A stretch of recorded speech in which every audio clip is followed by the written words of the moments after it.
exciting day of Peak Flicks Math with the one and only Mrs. Dennis.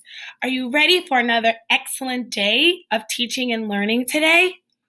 Great. So let's dive into another day of our monster math with a little bit of a pizza twist. So remember, we've been learning a lot about fractions. And in us learning about fractions, we're going to focus on slices of pizza because we know that fractions are parts of a whole.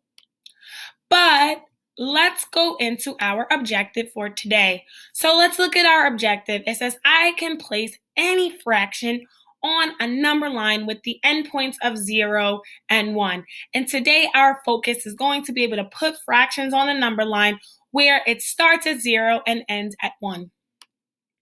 But before we even do that, we always have to build our fact fluency, particularly in multiplication for today, because we know that when we are fluent in our math facts, it makes us that much better at being better mathematicians.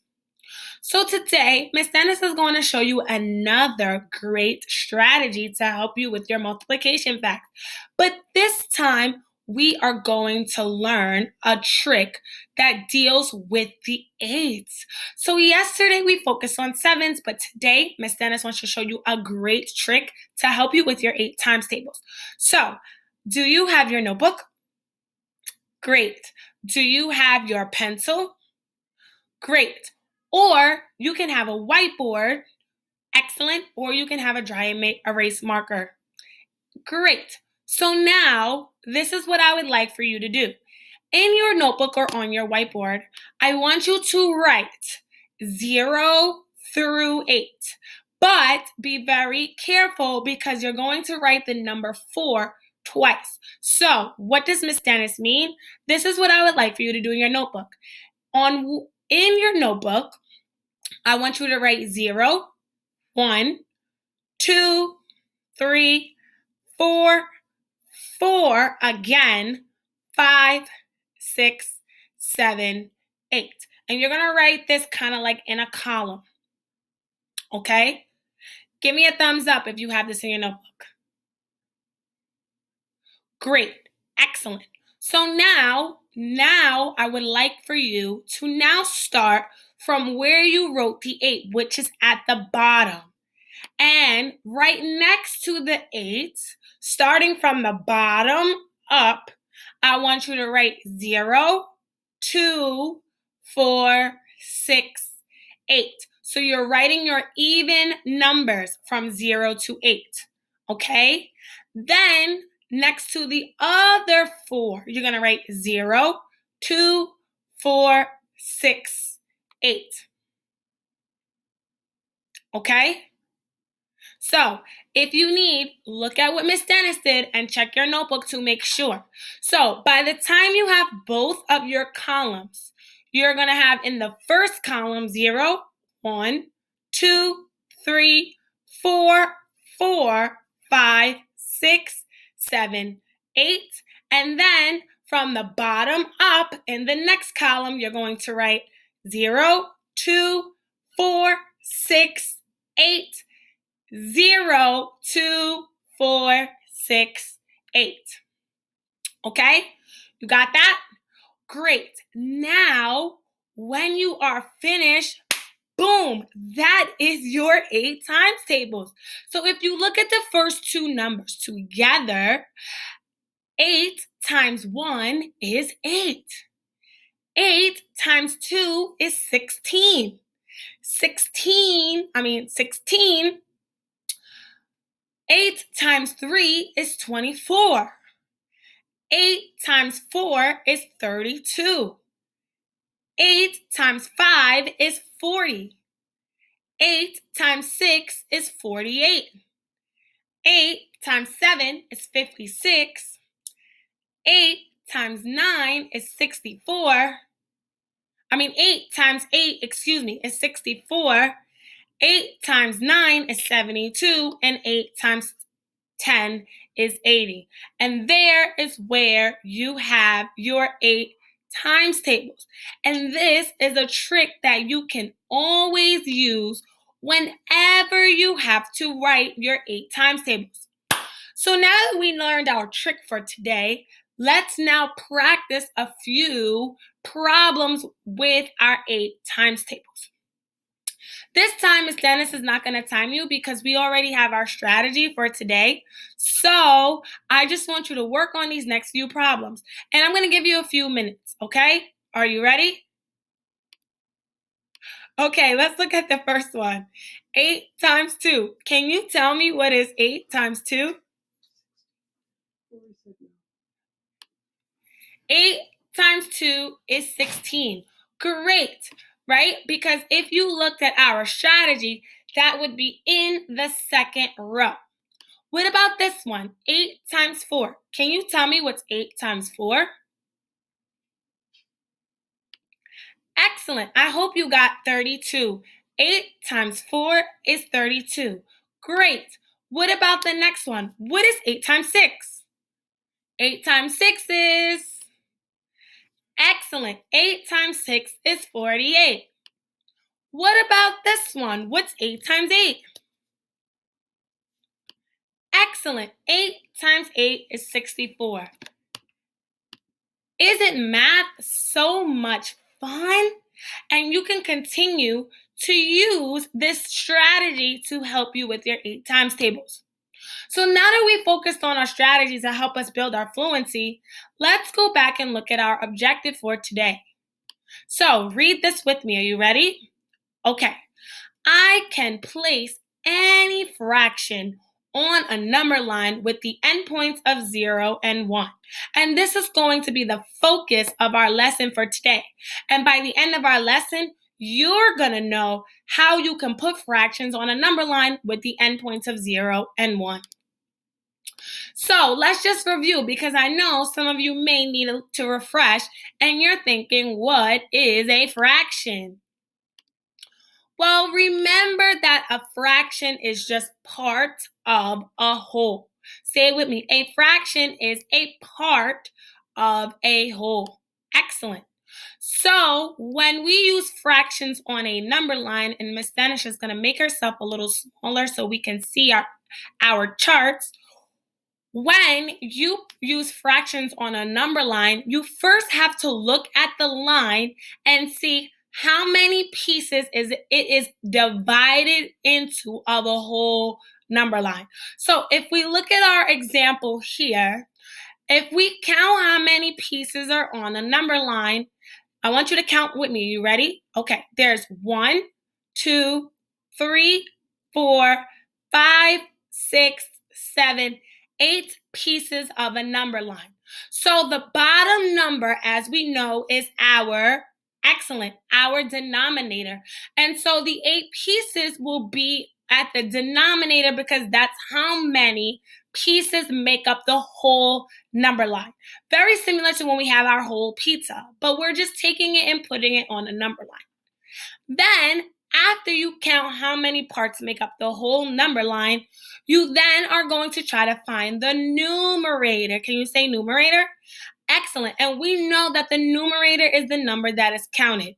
So on our number line here, we see that this dot is placed in 1, 2, 3 parts of the whole. So the numerator would be 3. So the overall fraction would be 3/8, or 3/8. So let's take another look and practice using our number lines. So when you have to make your own number line, and Miss Dennis is just trying to move herself over so we can really take a closer look at our rules. When you have to look at your own number line, the first thing you're going to do is, if you have a fraction like the one here, 1/2, you're going to draw a line. And when you draw a line, you have to think and you have to look and see, does the fraction have a whole number? If not, then you label the number line from 0 to 1. So if we look here, there's no whole number, right? It's just half. And so when we do our number line, we're going to label it from 0 to 1. And then we're going to divide the number line into the same number of parts as the denominator. So if we have to look at our problem here, well, what is our denominator? Excellent. Our denominator is 2. So when we draw our number line, we know that our bottom number is going to be 2. And we have to break it into 2 parts. So let's just double check to make sure we have 2 parts. Are you ready? Okay, great. We have 1, 2 parts. So we broke our number line into 2 parts. And now we have to count each part and label the numerator and the denominator of each. And so the first one would be 0 out of 2 because remember, this is not a whole number. So we label our number line from 0 to 1, okay? So this is 0. There's nothing out of a total of 2 parts to make the whole. And then if we count 1 in, then the fraction would be 1/2 because this is 1 out of 2 parts. And then our last part would be 2 over 2. And we know that when you have the same number in the numerator and the same number in the denominator, it makes up one whole. And so we have our 2 parts of our number line. Let's try another one and practice together. So now we have a new fraction, and our fraction is 1/3. So remember, the first step is we have to draw a line. And as we look at our fraction, we have to think, does the fraction have a whole number? If it does not have a whole number, then we label the number line from 0 to 1. So if we take a closer look here, we notice there's no whole number, right? Our fraction is 1/3. There's 1 out of 3 parts of the whole. So when we draw a number line, we have the endpoints from 0 to 1. And the next step would be to divide the number line into the same number of parts as the denominator. So what is our denominator here? Excellent. Our denominator is 3. So we have to make sure our number line is broken into 3 parts. So let's count together. There's 1, 2, 3 parts of a whole number line. So after you split it up into your parts, then you're going to count each part and label the numerator and the denominator. So we know that this is 1/3 or 1 out of 3 total parts. This is 2/3 or 2 out of 3 total parts. And the last one will be 3/3. Or again, it's 1 whole because we know we have the same number in the numerator and in the denominator. It represents the 1 whole. Let's practice with one more together because it seems like you're starting to get the hang of this.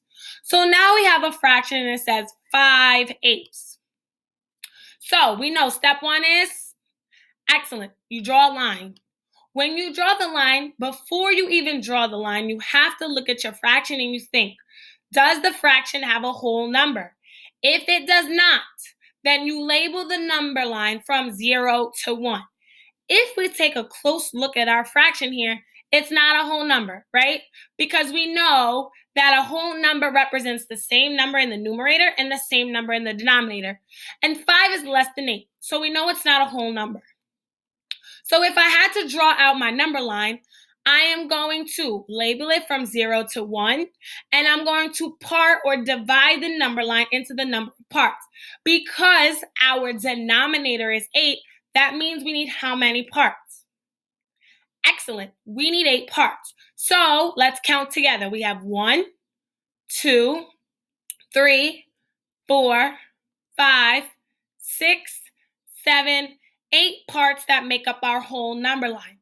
And if you notice, some of the parts are already filled in for us. So we're going to divide the line into the same number of parts as the denominator, which we did.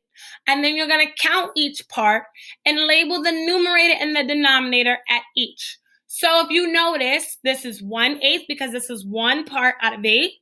Then we have 2/8. So the next one would be excellent, 3/8, 4/8. So what would be the next one?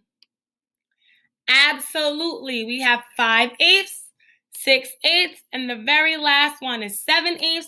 And we know 8/8 make up the whole number line. So 8/8 is the same thing as 1 whole. So now let us try with a word problem. So remember our objective. We are placing any fraction on a number line with the endpoints of 0 and 1. So let's look at our word problem together. It says a candy bar is shared among 6 friends, and each friend eats one piece of the candy bar. So what is the fractional piece that each friend eats?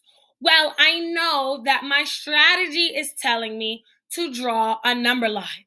And when I draw my number line, I'm thinking in my head, well, if I go back to my problem, there are 6 friends. So 6 friends represent the whole, right?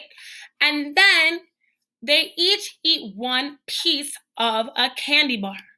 So if I had to draw my number line, I'm thinking that it's going to start from 0 and it's going to end at 1 because these friends shared one whole candy bar together. But they each get one piece. And they're asking me, well, what is the fractional piece that each friend eats? Well, if there's a total of 6 friends and they each eat one piece, I know that 6 is going to be in my denominator because that represents the total number of friends. So when I start to label my parts, I know, well, this is 0 out of 6, right? This means that there is nothing left, right? And then we have 1, 6, 2, 6, 3, 6, 4, 6, 5, 6, and 1 whole or 6, 6. So I had to break my number line into 6 parts, and then I'm going to label it. So now I'm thinking, well, what is the fractional piece that each friend gets? Well, I know that one part of my number line represents 1/6. That represents one part of the 6 total pieces of the candy bar. So then I know that the second part would be 1/6. The third part would be 1/6, right? Because this is the third friend, and the third friend had 1/6 of the candy bar. The fourth friend had 1/6 of the candy bar. The fifth friend had 1/6 of the candy bar. And the sixth friend had 1/6 of the candy bar. So I know that each friend had one piece out of 6 pieces of the candy bar. And so now I'm thinking that each friend eats 1/6 of the candy bar. Because even though the total is 6 pieces, each friend had one part out of the 6 total parts. Doesn't a picture say 1,000 words? Because when you draw your number lines and when you draw your pictures, it makes it that much easier for you to understand a problem. So now it's your turn. I want you to try to solve this word problem right now in your notebook or on your whiteboard. Let's look at the problem together. It says the cafeteria ladies at Oakside made 4 different sandwiches for lunch. 3 of the sandwiches had cheese. What is the fractional part of the sandwiches that had cheese? And so I want you to think about drawing out your number line. Remember, there are 4 sandwiches for lunch, and 3 of the sandwiches had cheese. So I want you to pause the video here, and I want you to solve this word problem in your notebook or on your whiteboard. And I want you to really think about, well, what is the denominator? What part or what fraction had cheese? And when you come back, Miss Dennis will show you the answer so you can check your work. Okay? Okay, great.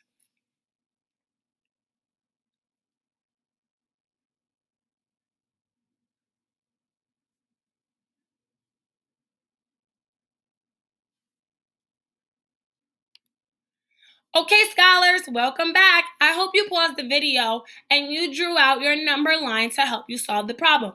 So now let's check our work together. Let's go back and read the problem. It says the cafeteria ladies at Oakside made 4 different sandwiches for lunch, and 3 of the sandwiches had cheese. So what is the fractional part of the sandwiches that had cheese? So before we kind of looked at our number line, and I know that because there's 4 sandwiches total, 3 of the sandwiches had cheese. So when I have to draw my number line, I know that the endpoints are from 0 to 1 because that represents my whole. And I know because there's 4 different sandwiches, 4 is going to be my denominator because there are 4 different sandwiches. So if I had to draw my number line, I'm going to make sure that there are 4 parts. Let's count together. You are going to check yours, and we're going to see if you have 4 parts. Are you ready? Okay, great. 1, 2, 3, 4. So we have 4 parts of our number line that make up the whole, or the total number of sandwiches. So now I know one sandwich would represent 1/4. The next part would be 2/4. The third part would be 3/4, and the final part would be 4/4, or 1 whole. So now I have to think, well, they're asking me, well, what is the fractional part of the sandwiches that had cheese? And if I look and go back to my word problem, there are 3 of the sandwiches that had cheese. So I know that 3/4 out of the total number of sandwiches have cheese. So did you check your answer to see if you got 3/4? Great job! And I'm so proud of you for using a number line to help you solve this word problem. So now I want you to try this on your own. I want you to label each fractional part of the number line. Notice Miss Dennis already labeled it from 0 to 1. We already showed you one part of it. You're going to fill in the missing parts. So pause the video here and come back as soon as you are finished.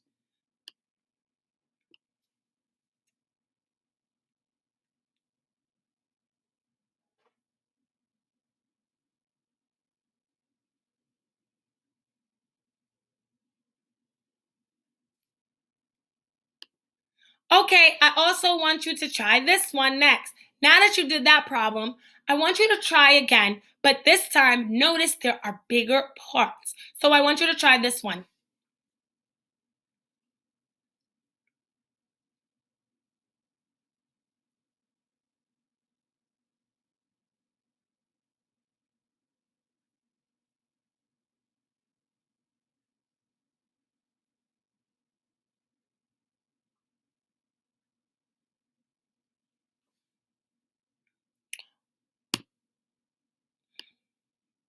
Make sure you have paused the video so you can solve these problems.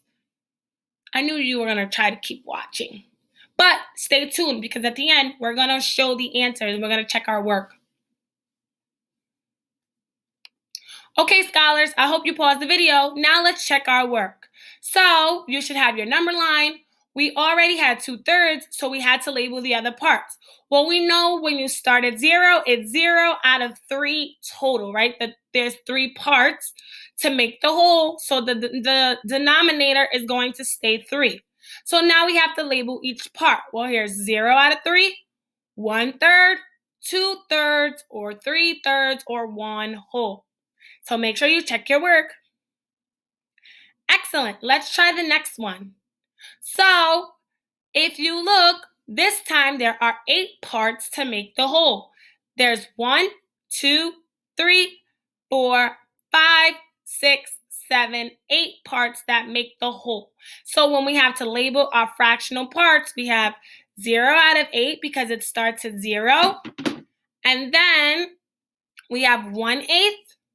2/8, right? Because there's 1 in 2, 3/8 for the third part, 4/8, 5 out of 8, 6 out of 8, 7 out of 8, and the last one is 1 whole, or 8 out of 8. Because remember, when we have the same number in the numerator and the same number in the denominator, it represents 1 whole. So, how'd you do? Great job. And the more you practice, the more you can use number lines to help you with fractional parts. So, as we know, this is the end of our lesson for today. I am so proud of you. We had such an amazing day today in Peak Flicks Math, and I want you to remember to use CERN and Reflex Math every single day, because when you use those programs, they only help you become a better mathematician. So, until next time, my scholars, I had such a great day with you. I will see you tomorrow for another excellent day of teaching and learning. See you later. Bye.